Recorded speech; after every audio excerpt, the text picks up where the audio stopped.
Hello प्यारे विद्यार्थियों,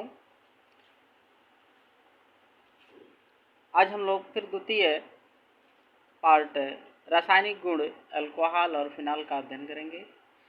रासायनिक गुणों में हमने आपको बता रखा था कि अल्कोहल की बात करें चाहे फिनॉल की बात करें, उन दोनों में हमारा जो क्रियात्मक समूह होता है, अगर अल्कोहल की बात करें तो R के साथ आपका क्या होता है, OH होता है। और यदि मैं फिनॉल की बात करूं तो AR के साथ आपका क्या होता है, OH होता है। तो यहाँ पर अगर हम ध्यान से देखें तो हमारा जो है कार्बन के साथ ऑक्सीजन और हाइड्रोजन ये जुड़ा हुआ है ना। तो यहाँ पर जो रिएक्शन हो रही है, हमने आपको बता रखा था कि यहाँ पर रासायनिक गुण दो तरीके से प्रदर्शित किए जाएंगे OH समूह के द्वारा। एक तो ऐसी रासायनिक अभिक्रिया होगी जिसमें अल्कोहल का केवल ऑक्सीजन और हाइड्रोजन के मध्य के बीच का आबंध, यानी ये हाइड्रोजन आबंध यहाँ से टूटेगा, एक टाइप की रिएक्शन होगी। और दूसरे टाइप की रिएक्शन में क्या होगी कि संपूर्ण OH यानी कार्बन और ऑक्सीजन के बीच का आबंध टूटेगा, यानी OH पूरा वहाँ से हटेगा। तो ये सेकंड टाइप की रिएक्शन हो जाती है, जैसा कि हमने आपको बताया था। अब यहाँ पर हम आपको एक अगली रिएक्शन बताते हैं जो परीक्षा की दृष्टि से बहुत ही इम्पॉर्टेंट है। वो देखा जाए तो वो आपकी जो हेडिंग है एस्टरीकरण। क्या है? एस्टरीफिकेशन। क्या है? एस्टरीफिकेशन। तो एस्टरीफिकेशन की अगर हम बात करें, एस्टरीफिकेशन तो एस्टरीफिकेशन में क्या होता है कि अगर हम बात करें कि परिभाषा की, तो परिभाषा में क्या है कि चाहे वो अल्कोहल हो चाहे वो फिनॉल हो, क्या हो, अल्कोहल या फिनॉल की अभिक्रिया यदि हम कार्बोक्सिलिक अम्ल या फिर अम्ल क्लोराइड या फिर अम्ल एनहाइड्राइड के साथ अभिक्रिया कराते हैं तो एस्टर का निर्माण होता है। तो ऐसी अभिक्रियाओं को हम लोग क्या कहते हैं, एस्टरीकरण कहते हैं। पुनः सुन लीजिए परिभाषा एक बार। जब अल्कोहल या फिनॉल की कार्बोक्सिलिक अम्ल या फिर एस्टिक अम्ल क्लोराइड अथवा अम्ल एनहाइड्राइड के साथ अभिक्रिया कराते हैं तो एस्टर प्राप्त होता है। इस प्रकार की अभिक्रिया को हम एस्टरीकरण कहते हैं। ठीक है, क्लियर है? अच्छा, अब हम कुछ समीकरण देख लिया जाए, इसका रासायनिक अभिक्रिया देख लिया जाए एस्टरीकरण की। तो हमने लिखा R या फिर AR, दोनों के साथ हमारा क्या जुड़ा रहेगा, OH जुड़ा रहेगा। R का मतलब अल्कोहल हो जाएगा, R के साथ जब OH जुड़ेगा तो अल्कोहल हो जाएगा, और AR यानी एरिल के साथ जब OH जुड़ेगा तो ये फिनॉल हो जाएगा। ठीक है, तो अल्कोहल चाहे वो फिनॉल लीजिए चाहे एरिल अल्कोहल लीजिए, इसमें आप अभिक्रिया कराओगे किसकी, RO R COOH। पुनः देखिए फिर से, R या फिर R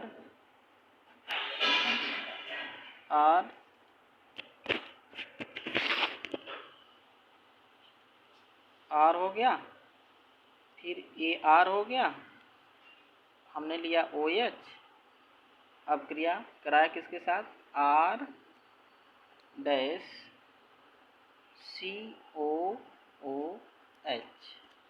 ठीक, ये हो गया कार्बोक्सिलिक अम्ल और ये हो गया अल्कोहल या फिर फिनॉल। तो जब अभिक्रिया कराएंगे किसकी उपस्थिति में, अम्ल की उपस्थिति में। ठीक है, तो हमारा क्या होगा कि यहाँ से हमारा जो है ये H2O के रूप में सेपरेट हो जाएगा। तो हमारा बचेगा क्या, R या फिर AR हो गया, COOR डैश। यहाँ पर ये जो आपको प्राप्त हुआ है एस्टर प्राप्त हुआ है प्लस H2O। ठीक, तो ये जो आपका जो ये प्राप्त हुआ है एस्टर प्राप्त हुआ है, इसलिए इसको आप कहेंगे एस्टरीकरण। ठीक है, दूसरा रिएक्शन देखते हैं किसके साथ, ये तो कार्बोक्सिलिक अम्ल के साथ हो गया। अब हम क्रिया कराएंगे किसके साथ, अम्ल क्लोराइड के साथ कराते हैं या फिर अम्ल एनहाइड्राइड के साथ कराते हैं। तो किसी के साथ देखिए, पहले आप ले लीजिए R या फिर ArOH प्लस, चलिए एनहाइड्राइड ले लेते हैं RCO का ट्वाइस O। ठीक, एरो H प्लस आयन क्या बनेगा, हम निकालें भैया, आप निकाल दीजिए भैया, क्या निकाल दीजिए, इसमें आप बनाइए एस्टर RAR। ठीक, ये हो गया COOR डैश प्लस RCOOH। तो यहाँ पर देखिए आपका क्या प्राप्त हुआ, एस्टर प्राप्त हुआ। ठीक है, तो इसको आप कहेंगे एस्टरीकरण। ये एनहाइड्राइड के साथ हो गया। अगला देखते हैं अम्ल क्लोराइड के साथ। तो आप अल्कोहल ले लिए और या फिर जो है फिनाल ले लिए, हो गया। इसकी अब क्रिया आप कराएंगे किसके साथ, अम्ल क्लोराइड के साथ, ये अम्ल हाइड्राइड के साथ कराएंगे, अम्ल क्लोराइड के साथ जो भी कराना हो। तो आप लिखेंगे RCOOCl,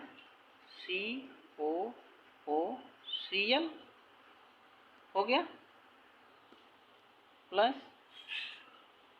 यहाँ पे अम्ल ले लीजिए। ठीक, तो क्या निकलेगा, यहाँ से H निकाल दीजिए और यहाँ से Cl ले लीजिए, निकल जाएगा। तो बचेगा क्या, आपका बचेगा R या फिर ये हो गया, फिर ये हो जाएगा COOR प्लस HCl। ठीक, तो यहाँ पर भी आप क्या देख रहे हो, ये एस्टर का फॉर्मेशन हो गया, जिसके कारण इसको हम क्या कहेंगे, एस्टरीकरण। ठीक है, अब यहाँ पे आप R के स्थान पे चाहे CH3OH रख लीजिए और इधर कार्बोक्सिलिक अम्ल जैसे हमने लिखा HCOOH। तो अब यहाँ से क्या करना, आपको H2O निकाल लेना है। तो H2O निकाल लेंगे, ये निकल जाएगा किसकी उपस्थिति में, अम्ल की उपस्थिति में। तो बचा क्या भैया आपके पास ये CH3 बचा और ये बचा आपका, इसको R कर लीजिएगा, यानी CH3 इसको भी कर लीजिए। ठीक है, एस्टिक अम्ल के साथ। तो ये हो जाएगा CH3, ये हो गया, फिर COO फिर ये CH3 प्लस H2O। ठीक, तो यहाँ पर H2O आपको प्राप्त हो जाएगा। तो इस तरीके से इसका रासायनिक गुण हो जाएगा। ओके, क्लियर है। अच्छा जी, अब आगे हम आते हैं एसीटिलन। इम्पॉर्टेंट है, परीक्षाओं में दिया जाता है। जैसे कन्फ्यूजन ये होता है ना कि एस्टीकरण क्या होगा, एस्टरीकरण क्या होगा या फिर एसीटिलन क्या होगा। देखा जाए तो दोनों जो है अभिक्रिया एक ही होती है, बस आपको पहचानना क्या है। तो जब हम एसीटिलन की बात करेंगे तो एसीटिलन में क्या होगा कि जो हमारा अल्कोहल होगा या फिनाल होगा, जो हमारा अल्कोहल होगा या फिनाल होगा, उसमें क्या होगा कि आप एसिटिल समूह को प्रवेश करा दीजिए। क्या बता रहे हैं कि जब अल्कोहल या फिनाल में एसिटिल समूह को प्रवेश कराते हैं तो उस क्रिया को हम लोग क्या कहते हैं, एसीटिलन कहते हैं। जैसे अभी हमने दिखाया आपको कि R या फिर ArOH प्लस एसिटिक एनहाइड्राइड यानी RCO का twice O, arrow H plus ion equal to हो जाएगा एस्टर प्लस कार्बोक्सिलिक। कैसे होता है, समीकरण देते हैं, समीकरण देख लीजिए। तो समीकरण में हमने कहा, क्या कहा भैया, कि आप सपोज करिए फिनाल सैलिसिलिक अम्ल ले लीजिए।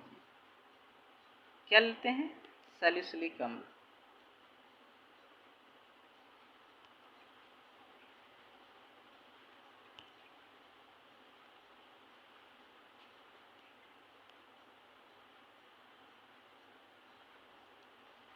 ठीक, ले लेते हैं COOH और यहाँ पे OH। ठीक, इसकी अब क्रिया हम करा देते हैं किसके साथ, एसिटिक एनहाइड्राइड के साथ। किसके साथ, एसिटिक एनहाइड्राइड के साथ।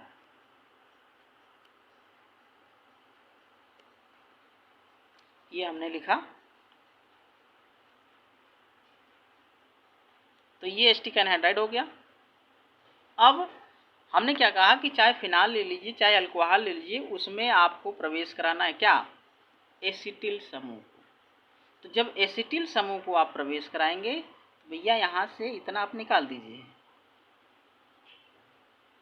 चलिए यहाँ से हम निकाल देते हैं इसको। इतना हमने निकाल दिया। क्या निकल गया, CH3COOH निकल गया। तो बचा क्या, देखें आप, जो बचा हमारा ये आपका बेंजीन हो गया। यहाँ पर आपका ऊपर जो है COOH हो जाएगा,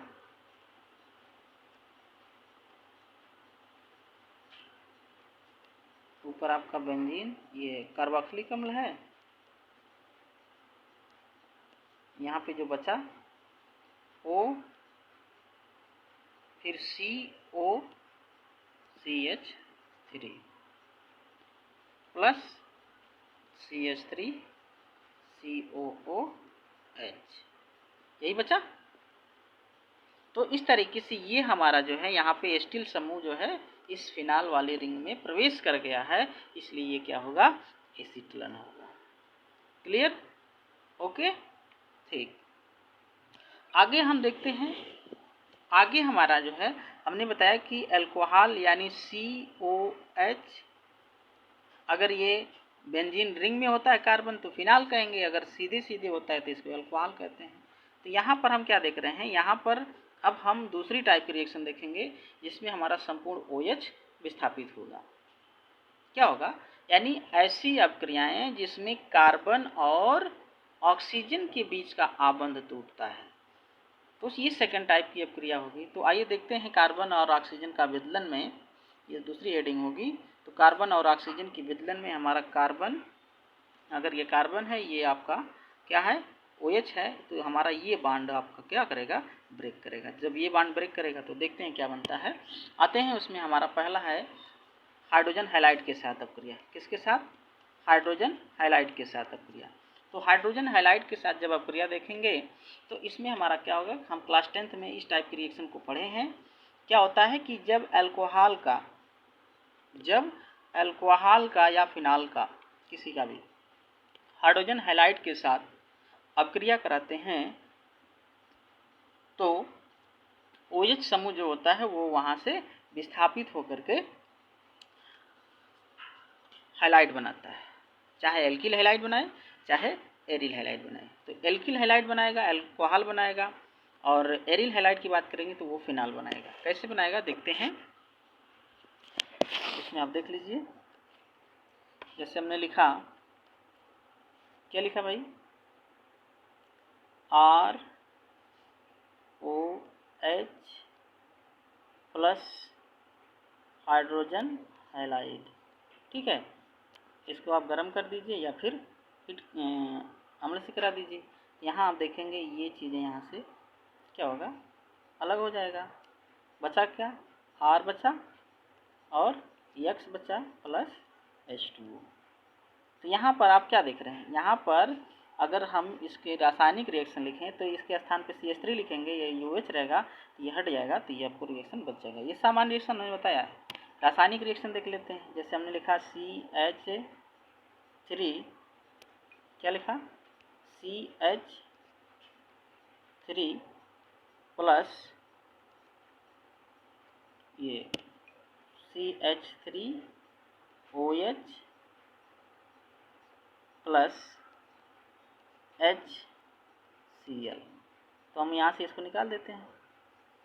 ठीक, तो बचेगा क्या हमारा CH3Cl plus H2O।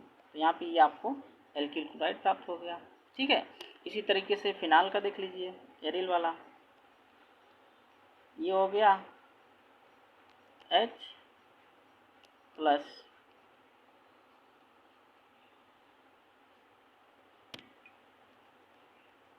Phenol OH हो गया प्लस HCl। यहाँ से इसको निकाल दीजिए, बचेगा क्या? बचेगा आपका क्लोरोबेंजीन प्लस H2। ठीक, तो यहाँ पे आप क्या देख रहे हैं, कार्बन और ऑक्सीजन के मध्य का बंध टूट रहा है। Okay, clear? ठीक, आगे देखते हैं। तो आगे अगर हम देखें ल्यूकास परीक्षण, क्या ल्यूकास